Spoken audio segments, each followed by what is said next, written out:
Uma prisão sem grades. O tráfico humano é uma das formas mais graves de violação dos direitos humanos e atinge milhares de vítimas. Seja nos limites nacionais ou por caminhos internacionais, a prática cresce em número de rotas para circulação, vítimas de distintos lugares e movimentação financeira. O crime tem diversas modalidades. De maneira geral, o tráfico humano consiste no ato de comercializar, escravizar, explorar e privar vidas.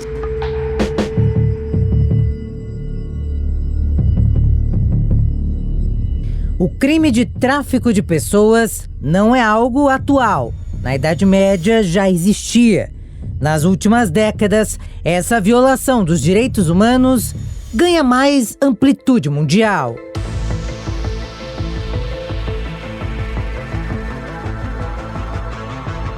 A vulnerabilidade, principalmente econômica, faz com que vítimas sejam atraídas por quem oferece o que parece um sonho. Ela tinha um tiro na testa e o corpo queimado. O que você vai ver é a transformação dos seres humanos em mercadorias. De acordo com o relatório de avaliação de necessidades sobre o tráfico internacional de pessoas e crimes correlatos, mais de 95% dos processos têm como vítimas mulheres com a finalidade de exploração sexual. O documento Jovem Pan mostra que o tráfico humano é, em todo o mundo, o terceiro negócio ilícito mais rentável logo depois das drogas e das armas. Essa prática não exclui nenhum país nem indivíduos. Mulheres, crianças, adolescentes, todos estão na mira de um dos crimes mais rentáveis: o tráfico humano. Segundo a Organização das Nações Unidas, o crime afeta mais de 2 milhões de pessoas e movimenta aproximadamente 32 bilhões de dólares por ano. A atividade criminosa está diretamente ligada à desigualdade social, econômica, racial e de gênero.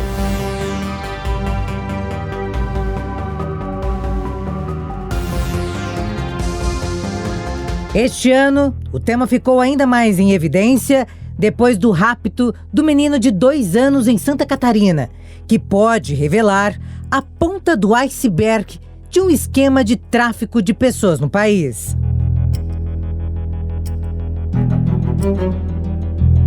A criança ficou desaparecida por 8 dias e foi encontrada com um casal na zona leste de São Paulo, que portava a certidão de nascimento e o cartão de vacinas do menino. Nessas imagens, dá para acompanhar quando a polícia consegue identificar o carro onde estavam os criminosos. Marcelo e Roberta foram presos sob suspeita de tráfico de pessoas. Apesar do caso envolvendo o menino ter bastante apelo, o perfil de vítimas é muito variado. Envolve mulheres, homens, crianças, adolescentes, assim como depende da finalidade do tráfico de pessoas. O perfil das vítimas de tráfico de pessoas, na grande maioria delas, para a exploração sexual, são mulheres, né, e meninas, mas para o tráfico de pessoas internacional, nós temos meio que um padrão. São meninas de 21 a 29 anos. Normalmente ela já tem uma filha que fica com a mãe e a mãe assume aqui a responsabilidade da criação. Essas meninas têm pouca escolaridade, normalmente têm trabalhos pequenos ou subtrabalhos no Brasil, que às vezes não chega nem a salário mínimo. Daí o aliciador vem com uma proposta de sonho, o aliciador vem com uma possibilidade de que ela poderia ganhar 5, 10 vezes mais do que o que ela ganha aqui. Diante desse sonho, diante dessa possibilidade de ter um salário que ela não imagina que teria aqui, então o aliciador lança a isca, lança o sonho, lança uma promessa, e aí, claro, que essas meninas, devido à baixa escolaridade, à situação de pobreza, de miséria, elas acabam aceitando. Porque se tem uma coisa clara, aonde o Estado não chega, se o Estado não chega com educação, esporte, saúde, cultura e lazer, o aliciador chega e faz essas promessas mirabolantes. dia 30 de julho foi instituído pela Assembleia Geral da Organização das Nações Unidas como Dia Mundial de Enfrentamento ao Tráfico de Pessoas. O Brasil se une a países ao redor do mundo para marcar a data de combate a esse crime. 30 de julho, ele foi instituído como Dia Internacional de Enfrentamento ao Tráfico Humano. É um dia muito importante porque essa prática criminosa, ela envolve vários governos, ela ocorre em todos os países do mundo, e criar um dia para enfrentamento significa criar um dia de conscientização, porque os governos, eles precisam da população ativa como olhos vigilantes, uma população que entenda as práticas para se autodefender, porque isso significa um grande desafio governamental. Os governos, eles enfrentam várias formas de dificuldade para conter este crime. Então, as polícias criam canais de denúncias. É importante que a população conheça essas práticas, que ela tenha familiaridade. Então, assim, a gente sabe que tem algumas práticas que inspiram algum certo curiosidade, criando até um certo frenesi por algumas formas, né, de que esse crime ocorre, mas é importante conscientizar a população que nós temos várias formas. Elas ocorrem no meio de trabalho, elas ocorrem dentro da sua sala, no meio social, em todos os lugares. E as vítimas têm perfis variados, né? Elas são mercadorias realmente. Então, é muito importante que a população esteja conscientizada. Então, nas minhas redes sociais, os governos, dia 30 de julho estaremos todos envolvidos. E você pode começar dando uma olhadinha na campanha Shine the Light, uma campanha em Londres, né? Mas ela já atingiu o escopo global, que foca nas violências de gênero, né? Nas violências contra as mulheres, né? Uma das maiores vítimas ainda, infelizmente. Um relatório publicado pela Organização Internacional do Trabalho e a Organização Internacional para as Migrações, duas agências da ONU, com a ONG Walk Free Foundation, mostra que o tráfico de pessoas, ou seja, a escravidão moderna, aumentou no mundo nos últimos anos, estipulada em particular pela pandemia, com 27,6 milhões de indivíduos submetidos a trabalhos forçados e 22 milhões de pessoas enganadas e raptadas por traficantes. Isso representa um aumento significativo dos números desde as últimas estimativas que publicamos em 2017. Somamos 2,7 milhões de trabalhadores forçados e 6,6 milhões de pessoas a mais em casamentos forçados. Então a má notícia é que estamos indo na direção errada. De acordo com o documento, pessoas em situação de vulnerabilidade econômica e social estão em maior risco de trabalho forçado, como os migrantes, que são 3 vezes mais suscetíveis a enfrentar situações desse tipo que os trabalhadores adultos não migrantes. Seria um erro acreditar que o trabalho forçado é um problema apenas nos países mais pobres.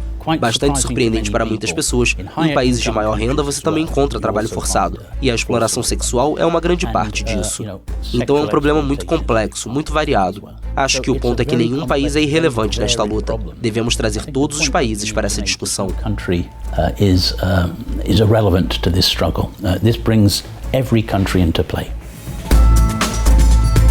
E o Índice Global de Escravidão afirma que a Coreia do Norte, a Eritreia e a Mauritânia são os países mais afetados pela escravidão moderna, que registram um agravamento da situação no mundo desde a última edição, publicada há 5 anos. O que vemos hoje no Índice Global de Escravidão é que a escravidão moderna está em uma escala sem precedentes no mundo. Cerca de 50 milhões vivem na escravidão moderna e nenhum país está imune. Os países do G20 foram colocados em foco, com mais de 50% das pessoas em escravidão moderna vivendo nesses países. De acordo com o texto, a Coreia do Norte registra a taxa mais alta, com 104 pessoas em escravidão a cada 1.000 habitantes. Entre os 10 países mais afetados também estão a Arábia Saudita, Emirados Árabes Unidos, Turquia, Rússia, Tajiquistão e o Afeganistão. A ONU tem a meta de erradicar essa triste realidade até 2030. A realidade que o tráfico humano cria é uma realidade muito triste que as Nações Unidas pretendem extinguir até 2030. Faz parte da Agenda 2030. No entanto, há um entendimento muito claro de que isso se trata de criar políticas públicas, de agregar os governos para que protejam mulheres, porque apesar de ter tido um aumento das vítimas homens, né, com relação ao trabalho, ainda as mulheres têm sido as grandes vítimas. Elas são empurradas para a área da vulnerabilidade, para se tornar vulneráveis, então alimentar esse sistema, né? Na última reunião do Conselho de Segurança agora, eu levei essa questão, né? Até que ponto as leis podem ajudar? Porque o Brasil, por exemplo, tem uma das melhores leis do mundo para proteger as mulheres. No entanto, as mulheres estão em risco de serem extintas porque elas não têm como sobreviver.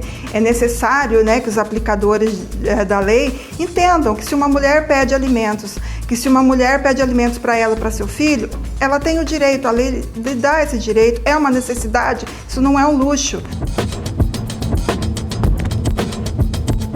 Muito difícil você combater porque você só tem acesso a nomes e tudo mais depois, quando a pessoa se decepciona e traz isso daí como uma denúncia, em forma de denúncia. Mas também, muitas vezes, quando essas organizações percebem que a pessoa não está muito disposta a colaborar, eles acabam sumindo com essa pessoa e vendendo órgãos para o próprio mercado negro aí de tráfico de órgãos.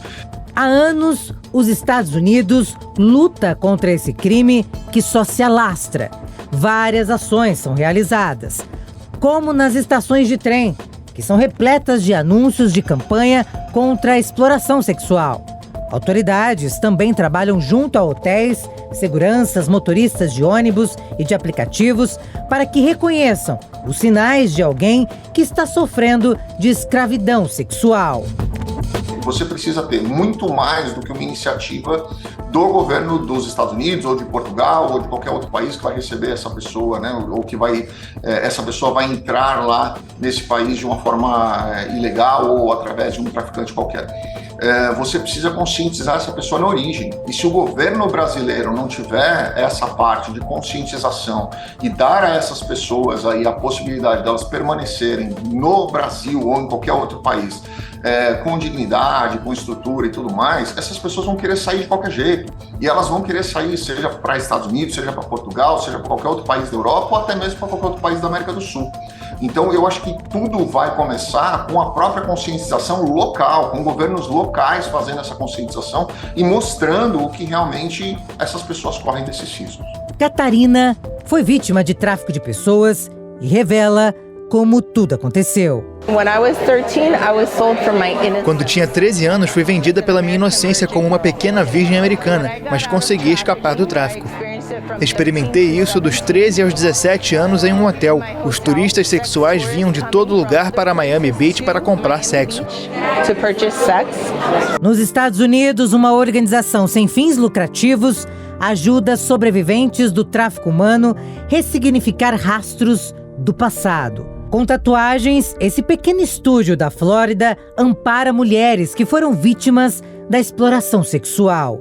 Antes, elas carregavam marcas que os traficantes deixavam nos corpos. O 7, tatuado na perna esquerda da vítima, é uma ferida aberta, uma lembrança dolorosa dos 17 anos dos quais foi vítima de tráfico sexual. Andréia, que é integrante da ONU e luta contra esse tipo de crime, conta que é uma prática comum entre os traficantes a tatuagem.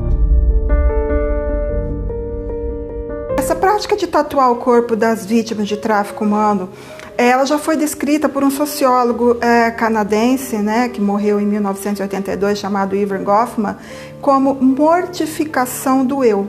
Essa prática de mortificação do eu, ela visa um trabalho mental, psicológico na vítima, de modo a torná-la mais suscetível aos comandos, né? Geralmente, as vítimas de tráfico humano, elas já têm dentro de si a dificuldade de se autodeterminar, a dificuldade de autodeterminação na vida. Então, elas esperam que outras pessoas as determinem, né, que digam quem elas são, o que elas possam fazer. Então, quando alguém tatua essas mulheres, né, essas vítimas, ela já aceita aquela posição de escravizada e ela se torna mais dócil. Por isso que também o número de vítimas que tentam fugir são poucos, né, é reduzido. Vamos chamar essa mulher de Emily. Ela não quer ser identificada. Emily espera ansiosamente que esse traço de dor seja substituído por um desenho que ela escolheu: um coração e uma cruz. O responsável pela tatuagem a convidou para se mudar da Flórida e morar com ele em outro estado. Emily se apaixonou e o seguiu. Ela esperava se casar, mas descobriu que o namorado era um criminoso que a agredia e obrigava outras mulheres a se prostituírem. Um dia, o homem forçou Emily e outras mulheres a tatuarem esse número. Era uma forma de mostrar que todas pertenciam a ele. É possível sair dessa vida. Você vale a pena. Não importa o que você passou e o que parece, há esperança. A dona do estúdio de tatuagem fala que não dava tanta importância para o problema que é global. Só depois que vítimas bateram em sua porta, ela entendeu a gravidade. Eu era meio ignorante antes. Quando ouvi sobre tráfico sexual, pensei, isso não é aqui. Isso acontece em outro país ou algo assim. Então, ao descobrir que isto está acontecendo em nosso próprio quintal, meu coração partiu. Então, quando ela me falou sobre essas tatuagens, se você quiser doar um pouco de seu tempo e esforço e ajudar a devolver o corpo a essas mulheres, eu disse 100%, 100%. Esta é Holly, que conseguiu escapar do tráfico humano e fala sobre a tatuagem que vira um trauma na vida de quem é marcada por exploradores. As tatuagens são uma forma de o traficante dizer, isso é meu, é um selo de propriedade e também é um jogo mental que eles jogam. Bem, você tem meu nome ou minha marca em você, você é minha e sempre voltará para mim. Essa é a lembrança que você sempre precisará de mim.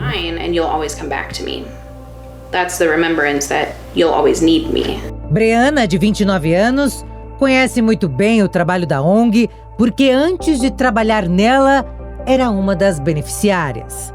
Ela teve uma infância difícil. Aos 13 anos, se apaixonou por um garoto violento, com quem descobriu as drogas. Para financiar o vício, ele começou a explorá-la sexualmente. A coisa mais importante que aprendi foi que valia a pena ser salva. Por muito tempo, não acreditei nisso. Como eu disse, pensei que merecia as coisas que aconteceram comigo. E através minha jornada de cura, aprendi que isso não deveria ter acontecido. Que eu não merecia isso e que mereço ser salva. Em qualquer parte do mundo, o tráfico de pessoas, principalmente para fins de exploração sexual, não para de ganhar espaço. São décadas de histórias de sofrimento e terror, como desta mulher, que foi vítima do próprio irmão. Kiabe conta que teve uma experiência horrível. O irmão disse que a levaria a uma festa próxima, mas levou a jovem para um chinês no outro lado da fronteira. Ela foi obrigada a casar com um homem e demorou um mês para tomar coragem de escapar. Para mim, meu irmão não é um ser humano, porque vendeu sua irmã para a China.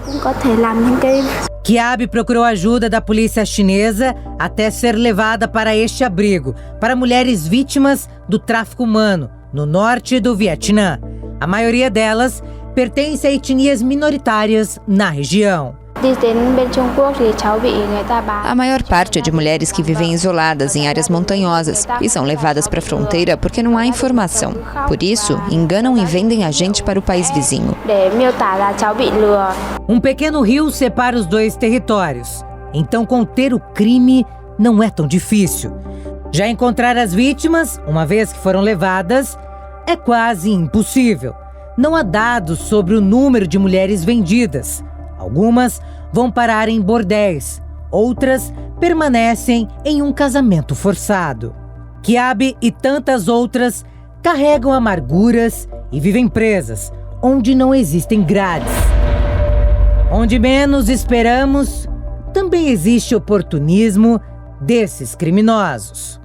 Um medo que vai além dos campos de batalha na Ucrânia. Autoridades e organizações humanitárias não descartam a possibilidade de mulheres refugiadas serem vítimas de redes de prostituição. Um dos temores é que homens ofereçam moradias com segundas intenções. Les victimes de traite des êtres humains, ce sont des victimes cachées, au fond. As vítimas de tráfico humano são basicamente vítimas ocultas e, por isso, muitas vezes não se reconhecem como vítimas. O processo, desde a detecção até a identificação, é bem longo. Acho que em alguns meses poderemos obter um feedback e identificar as vítimas. On va pouvoir peut-être avoir des retours et se rendre effectivement peut-être d'identifier des victimes. Na França, a maior parte do asilo recai sobre pessoas que disponibilizam como abrigo as próprias casas. Existem ofertas que deixam as associações indignadas. Alguns só aceitam jovens ucranianas sem filhos e outros ousam dizer que procuram receber loiras de olhos azuis. Héberge, vous savez qu'on a fait beaucoup appel donc à la solidarité, à demander à des... Vocês sabem que tem havido muito apelo por solidariedade, pedidos para que as pessoas abriguem refugiados. Em meio à iniciativa, existe o risco de aproveitamento da vulnerabilidade dessas mulheres e crianças que vão chegar a essas casas onde homens poderão explorá-los. Chez lui ou même d'hommes aussi, pour les exploiter.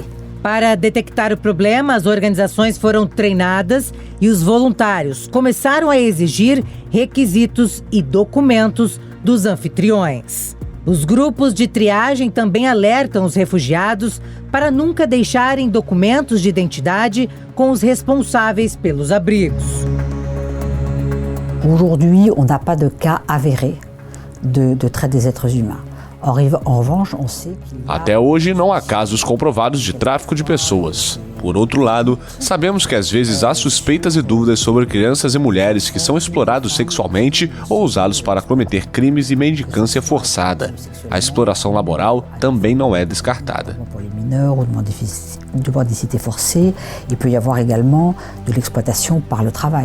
As mulheres ucranianas são consideradas presas fáceis, especialmente quando redes de tráfico no leste europeu já estão ativas. As ucranianas, juntamente com seus filhos, representam 90% dos refugiados do conflito. De acordo com o mais recente relatório de avaliação de necessidades sobre o tráfico internacional de pessoas e crimes correlatos, mais de 95% dos processos relativos ao crime têm como vítimas mulheres, com finalidade de exploração sexual.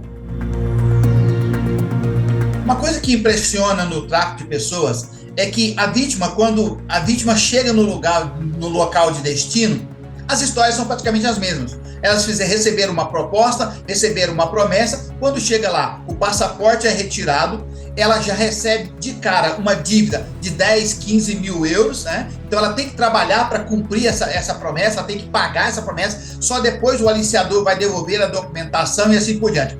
E são promessas assim, você vai ser babá, você vai ser garçonete, você vai ser cuidadora de idosos, você vai ser manicure, e se, por exemplo, se aqui no Brasil você recebe R$30 por uma unha, lá na Europa custa R$300. Se aqui você ganha um salário mínimo por mês para cuidar de uma criança, lá você vai ganhar 5 mil, 10 mil reais. Então é uma proposta irrecusável para quem tem a ilusão de viver uma vida melhor do que a que tem aqui, de busca de uma qualidade de vida melhor do que o que tem aqui.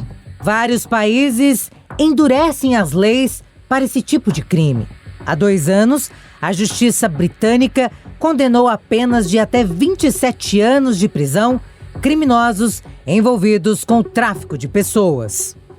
Welcome today's sentences. Saúdo as sentenças de hoje. São condenações significativas, reflexo da natureza séria e organizada dos crimes e, claro, das circunstâncias trágicas do caso. Crimes, and of course, the tragic circumstances of the case. O chefe da polícia fala sobre a prisão de criminosos envolvidos com o tráfico de pessoas, que em outubro de 2019 culminou na morte de 39 migrantes vietnamitas. Os corpos das vítimas foram encontrados dentro de um caminhão, estacionado em uma área industrial ao leste de Londres. Os migrantes morreram por asfixia e hipertermia, devido às altas temperaturas. Eles tratavam as vítimas como mercadoria e as transportavam de uma forma que não transportamos animais. And they transported them in ways that we would not transport animals.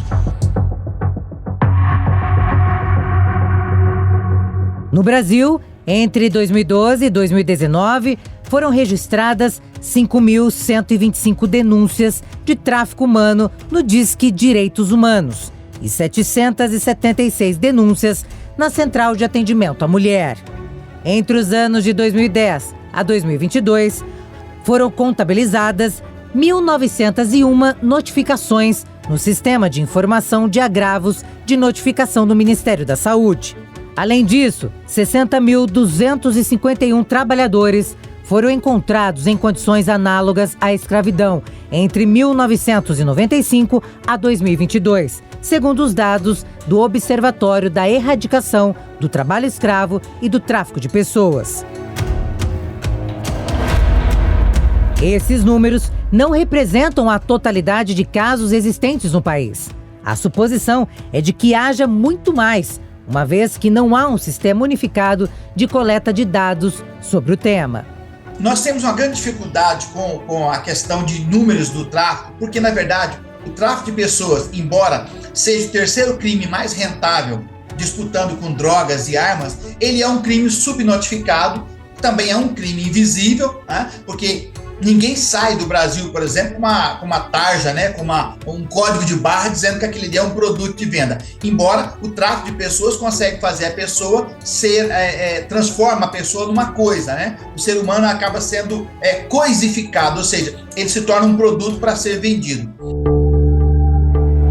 Marco Aurélio, que é secretário executivo do projeto Resgate Brasil, fala sobre as regiões onde o tráfico humano acontece com mais frequência no país. Dentro do Brasil, nós temos a região do Nordeste, por exemplo, por causa das praias, de todo o turismo, nós temos sim um grande fluxo de brasileiros que saem dali. Mas também o estado de Goiás, o estado do Mato Grosso também não fica muito distante dessa região, além, claro, de toda a região sudeste do país também. A Polícia Federal investiga um esquema de doutrinação religiosa e tráfico humano de meninos indígenas da Amazônia.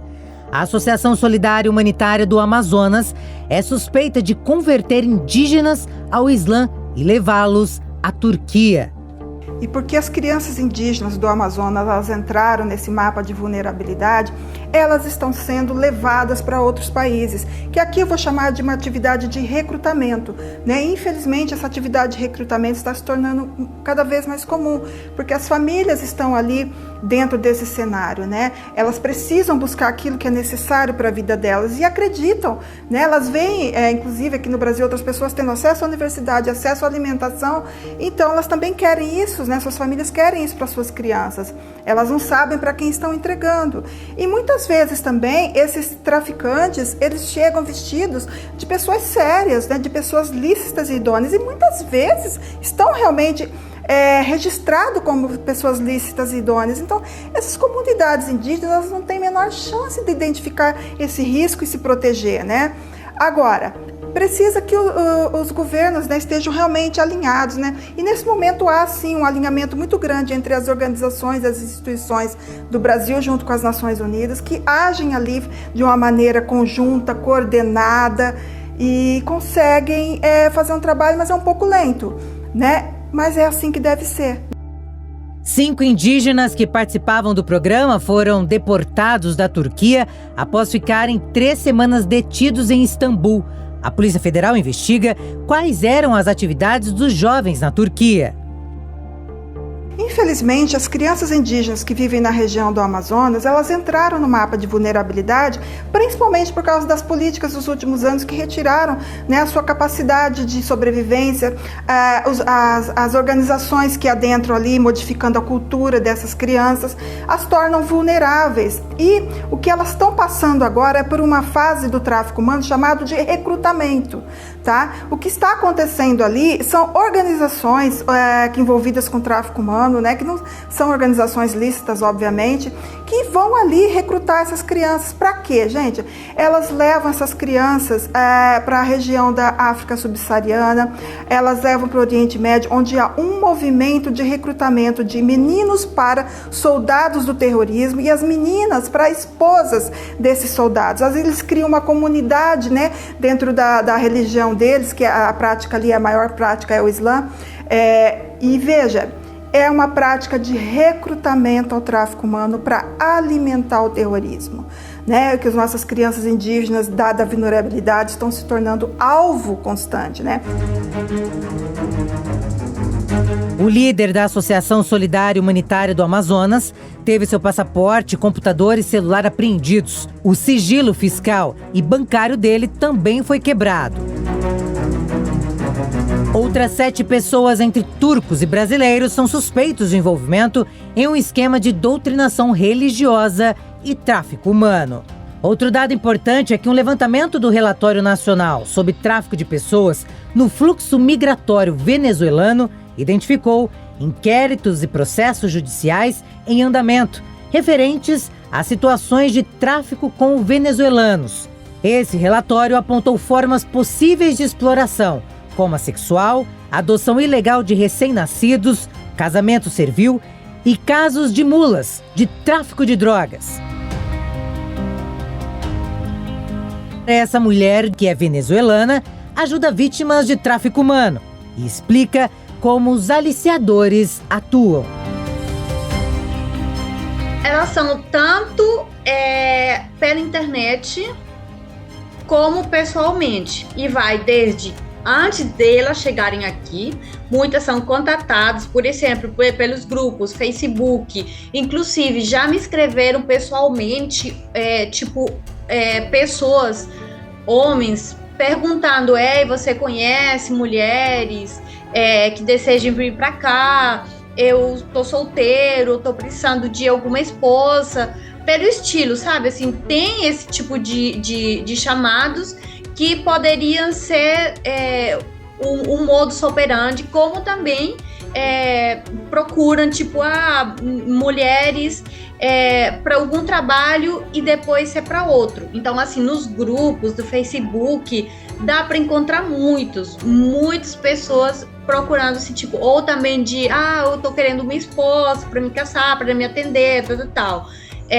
Então, captam elas desde que estão na Venezuela, falando, eu vou lhe pagar a passagem, vai chegar aqui em casa, não precisa gastar nada, se tem filhos, não se preocupe, eles também podem vir, ou também pessoalmente, depois que chegam, nas partes mais vulneráveis, de repente, nos assentamentos, nas ocupações, nos abrigos também, sempre tem alguém procurando, sabe?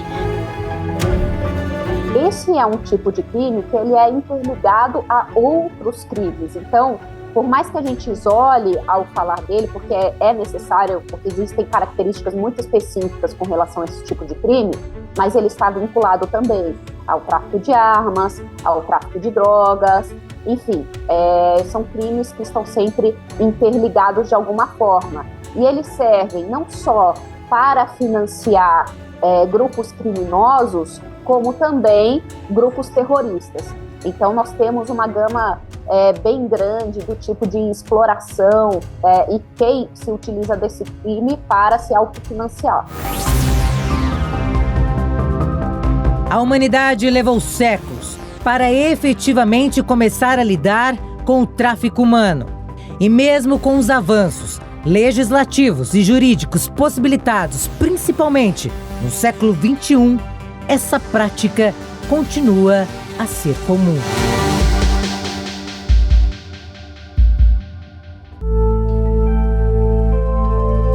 Promessas que jamais se cumpriram. Jovens que viveram a ilusão de uma vida perfeita. Tudo parece um sonho, mas quando acordam, é tarde demais. A brasileira Isis Bezerra Mosca, de 27 anos, era talentosa. Queria viver da música e da dança. Tudo que a jovem desejava chegou de bandeja por um desconhecido, como conta a mãe. Ela recebeu uma proposta que até hoje eu não descobri de quem, para ela estudar música em Londres. E ela estava fazendo um curso de maestrina. E lá ela conheceu umas meninas que estavam envolvidas num grupo. Isis estava próxima de viver dias de terror. Não demorou, ela percebeu que tudo não se passava de uma farsa e que ela e outras meninas foram vítimas de tráfico humano. Elas estavam como escrava, fazendo tudo que esse grupo mandava.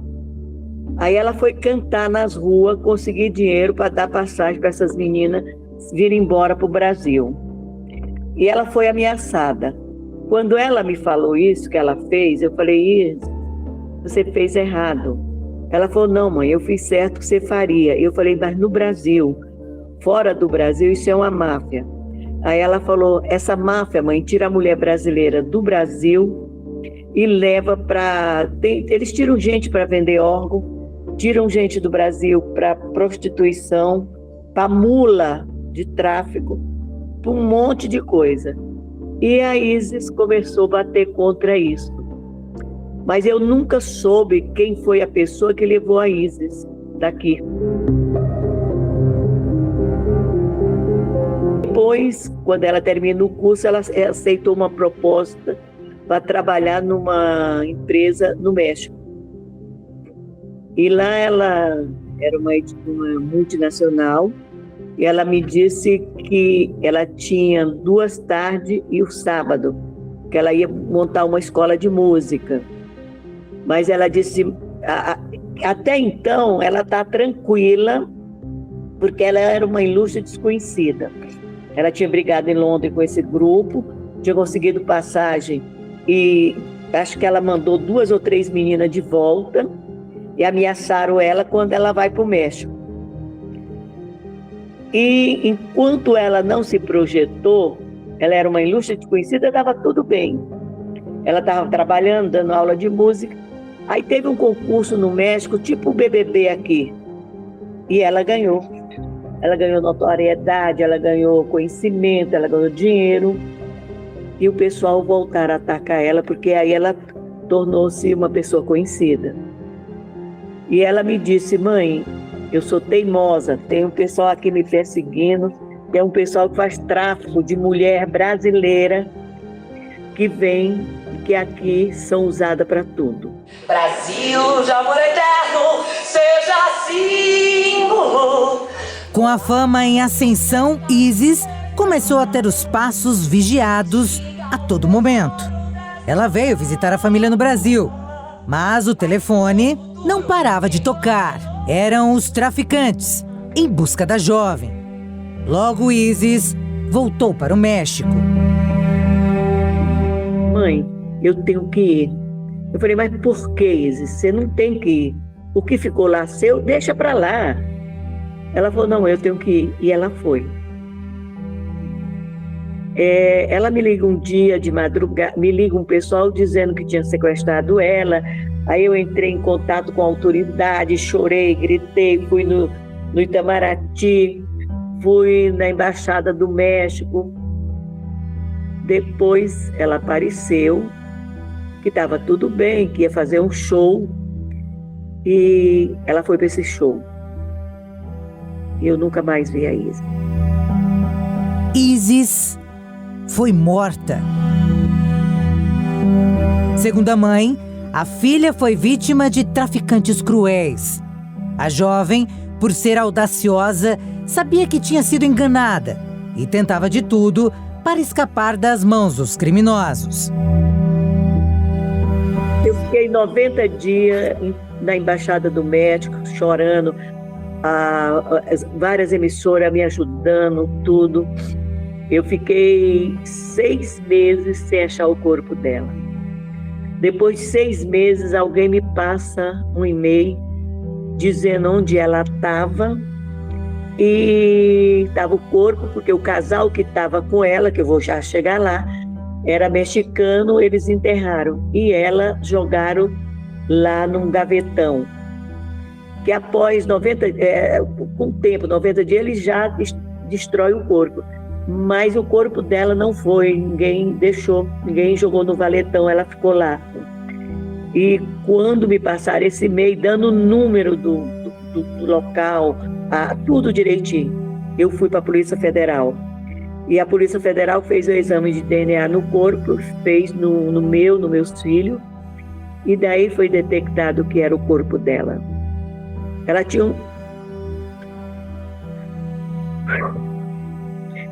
tinha um tiro na testa e o corpo queimado. E ela morreu porque ela não quis participar da máfia, do tráfico internacional que tem com o México, com mulheres, com tudo. Eu não consegui trazer o corpo da minha filha e ela foi queimada lá no México. Depois, a minha outra filha foi várias vezes. Isso levou 9 meses entre tudo isso. O que eu sofri, eu não quero para ninguém. E depois eu consegui um contato com uma senhora aqui do México, uma entidade que cuida de brasileira, de pessoas que vai para lá com esse tráfico de pessoas, de droga, tráfico de tudo. E ela me disse: tua filha foi morta por não querer participar do tráfico. Então ela morreu com um tiro na testa e o corpo queimado. Foi esse o fim de Isis, a minha filha, que após 6 meses de busca com jornal, com imprensa, jornal do México, as autoridades do Brasil, que eu pedi apoio, pedi ajuda para muita gente. Com o passar do tempo, a dor dessa mãe não ameniza. A saudade da filha é grande e a forma que tudo aconteceu é ainda pior.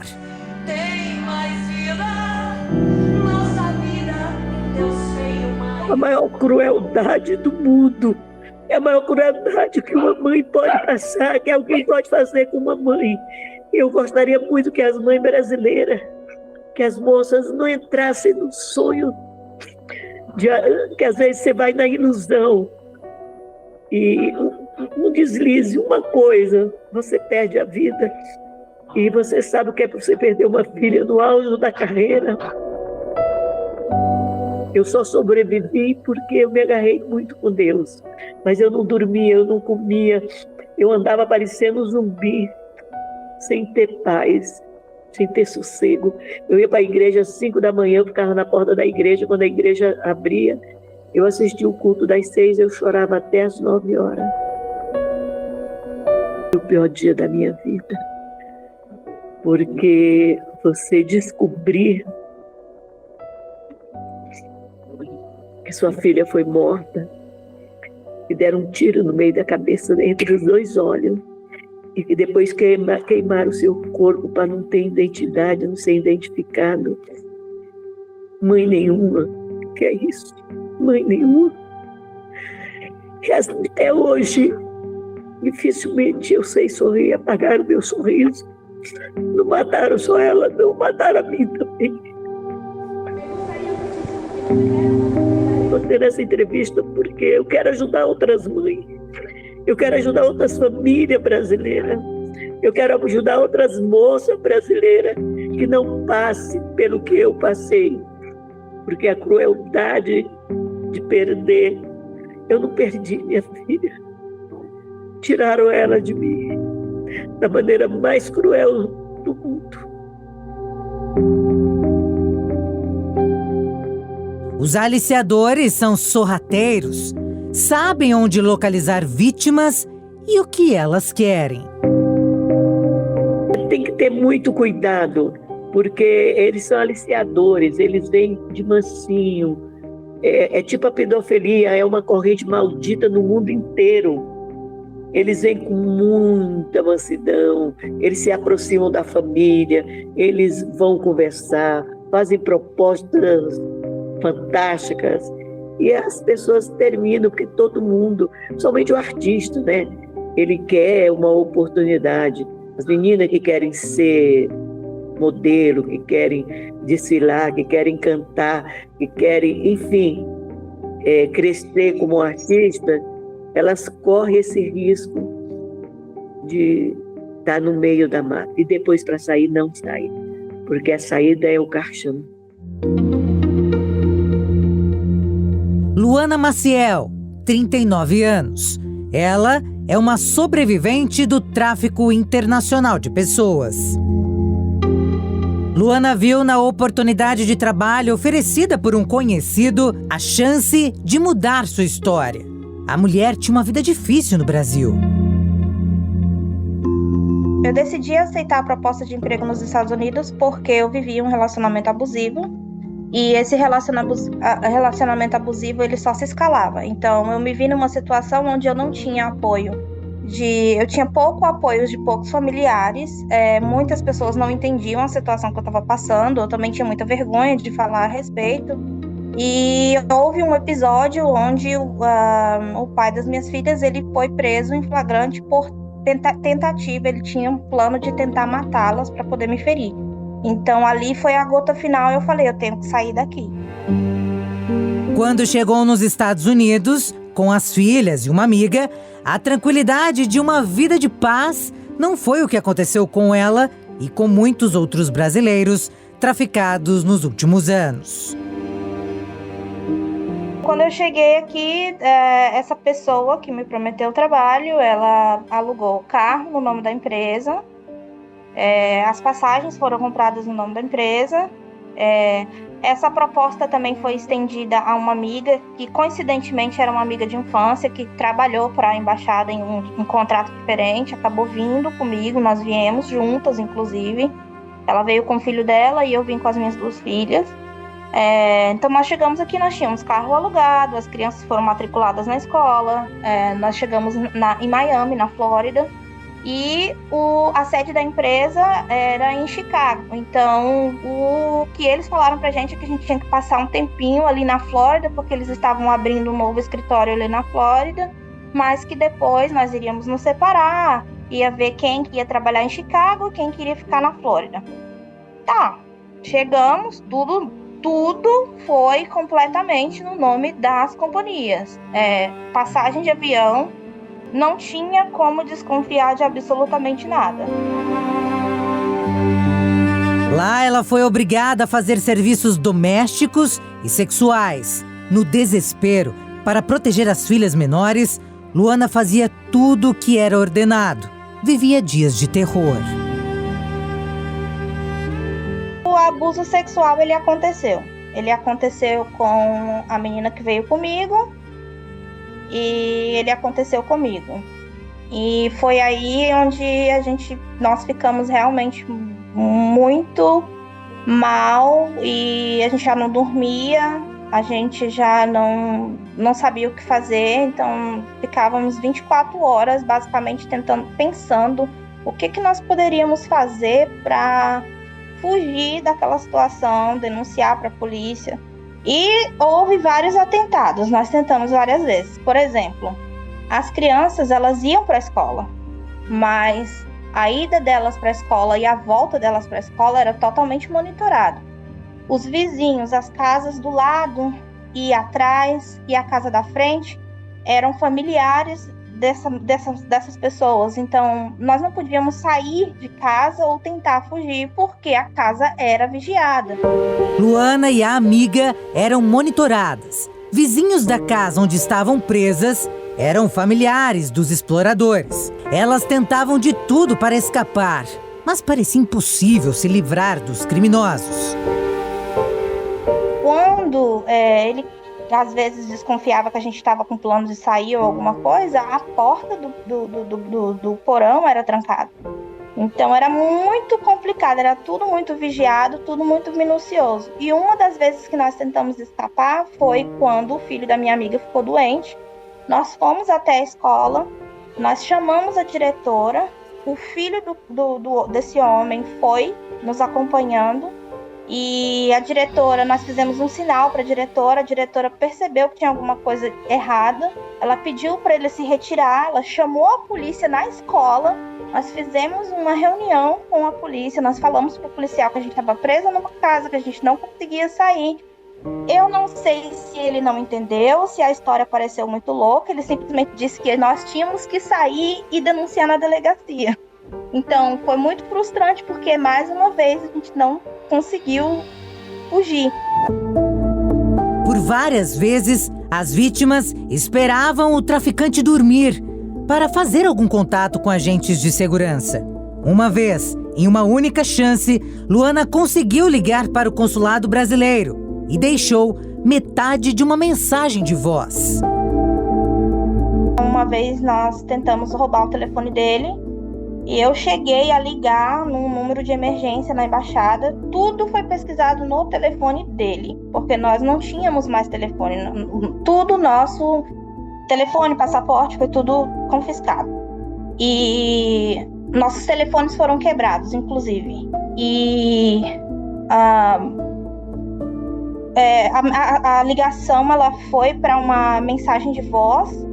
Eu deixei a mensagem no telefone. Logo depois disso ele acordou, a gente deu uma disfarçada, tentou colocar o telefone de volta, mas aí foi uma confusão porque ele viu que nós havíamos usado o telefone. Até que um dia todos os criminosos que viviam na casa viajaram para um funeral. Foi aí que a chance de fugir parecia perfeita.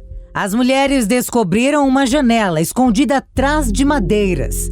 E foi por ali que todos escaparam. Eram 9 prisioneiros, 7 crianças e 2 adultos. Quando chegou o domingo, que ele saiu, a gente esperou mais ou menos, viu que a gente ouviu que estava tudo em silêncio, a gente começou desesperadamente a quebrar aquilo. A gente passou as crianças primeiro, depois eu passei, depois a minha amiga veio por detrás, nós corremos para o final da casa, para de trás da casa, pulamos a cerquinha e corremos até chegar no parque.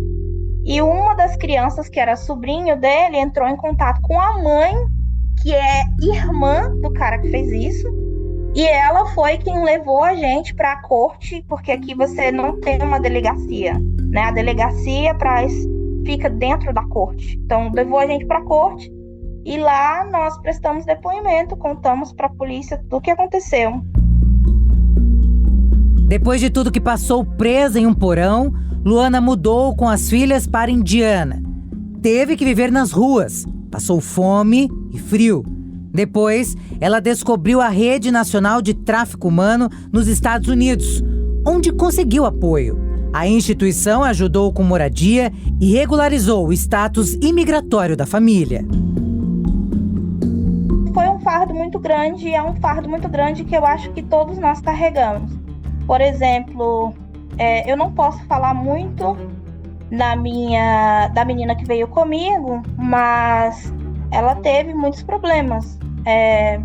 Ela teve depressão, eu tive depressão, as crianças tiveram depressão, nós tivemos que passar todos esses anos ainda até hoje, nós passamos por terapeuta, psicólogo, nós ainda temos acompanhamento de serviço social, porque é uma coisa terrível. E o traficante de pessoas, ele sabe exatamente o que ele está fazendo. Ele vai prender você, não é por corrente como muita gente pensa. Ele vai prender você psicologicamente. As correntes, elas são psicológicas. Então, quando você vem para um país onde você não conhece a lei, onde você não conhece nada, aquela pessoa vai mentir para você. Então, ela vai te ameaçar com a imigração, vai te ameaçar com a polícia. A polícia vai ser o seu pior inimigo. Com tudo que viveu e as dores que carrega no coração, Luana resolveu ajudar as pessoas vítimas do tráfico humano. Ela disponibiliza tempo e muita solidariedade para amparar essas pessoas. Tenho sede de justiça. E essa sede de justiça é uma coisa que às vezes as pessoas não entendem e elas me perguntam bastante. Eu ajudo outras vítimas, porque muita gente me manda mensagem pelas redes sociais, outras pessoas passam meu número de telefone. E eu me tornei uma paralegal, então quando eu vejo mulheres com o mesmo problema que eu e eu vejo que eu posso ajudar de alguma forma, eu faço aplicações para que elas possam ter o status delas aqui nos Estados Unidos, para que elas possam ter a documentação delas. Eu ajudo com informação, onde que elas devem ir, contactar a polícia, denunciar para a polícia. Então eu tenho contato de investigadores, nós conversamos frequentemente sobre casos distintos. E é uma forma que eu vi de ajudando outras mulheres, é uma forma que eu vi de não de curar, porque é uma ferida que não vai sarar nunca, mas de aliviar a dor do que eu passei. Luana está aqui para contar sua história, mas muitas mulheres, crianças e adolescentes não tiveram voz. O grito de socorro não chegou a tempo. Milhares de pessoas tiveram sua identidade humana destruída. O tráfico de pessoas é um crime silencioso, velado e ainda invisível.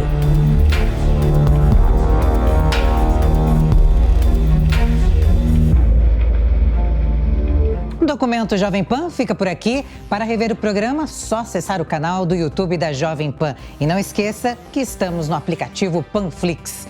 Um ótimo fim de semana para você e até o próximo.